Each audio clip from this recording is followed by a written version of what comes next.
நண்பர்களே, வணக்கம். நான் அம்பாசடர் தீபகுரா. உலக அரசியலில் என்ன வித்தியாசமான நாடுகள் இருக்குது தெரியுமா? ஆனால் இன்று நாம் பேசப்போவது ஒரு அழகான, ஆனால் முற்றிலும் குழப்பமடைந்து இருக்கும் நாடு. அதுதான் துருக்கிய. இந்த வீடியோவை முழுவதுமாக பார்த்தால், துருக்கியின் அரசியல் தவறுகள், பாகிஸ்தானுடனான உறவு, எர்தோகானின் சூழ்ச்சிகள் எல்லாம் உங்களுக்கு புரியும். முதலில் சப்ஸ்கிரைப் செய்ய மறக்காதீர்கள். துருக்கி என்ற பெயரை துர்க்கியே என்று மாற்றிக் கொண்டார்கள். ஏன் தெரியுமா? டர்க்கியனா ஆங்கிலத்தில் வான்கோழி. மக்கள் இதை கேலி செய்தார்கள். ஒட்டோமான் பேரரசின் வாரிசு என்று இன்னும் பெருமைப்படுகிறார்கள்.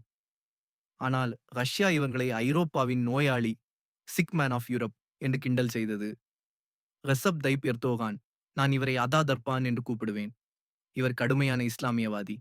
இவரது கனவு ஒட்டோமான் பேரரசை மீண்டும் உருவாக்குவது.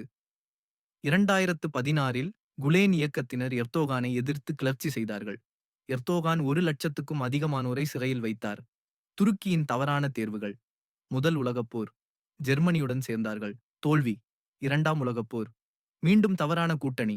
2019இல் அமெரிக்காவை எதிர்த்தது.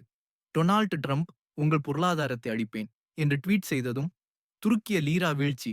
பாகிஸ்தானுடனான உறவு. ஏன் பாகிஸ்தான் நாங்கள் துருக்கியர்கள் என்று சொல்லுகிறது.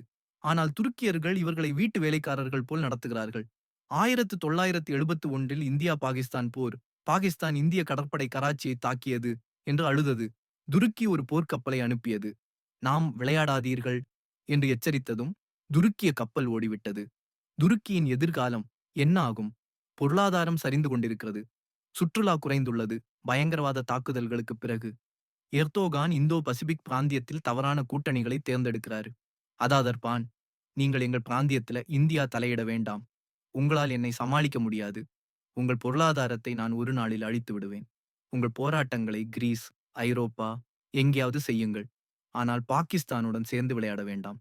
இந்த வீடியோ உங்களுக்கு பிடித்திருந்தால் லைக், ஷேர், சப்ஸ்கிரைப் செய்யுங்கள். கீழே கமெண்ட்ல உங்கள் கருத்தை சொல்லுங்கள். துருக்கி எதிர்காலம் என்னவாகும்? அடுத்த வீடியோவில் சந்திப்போம். வணக்கம்.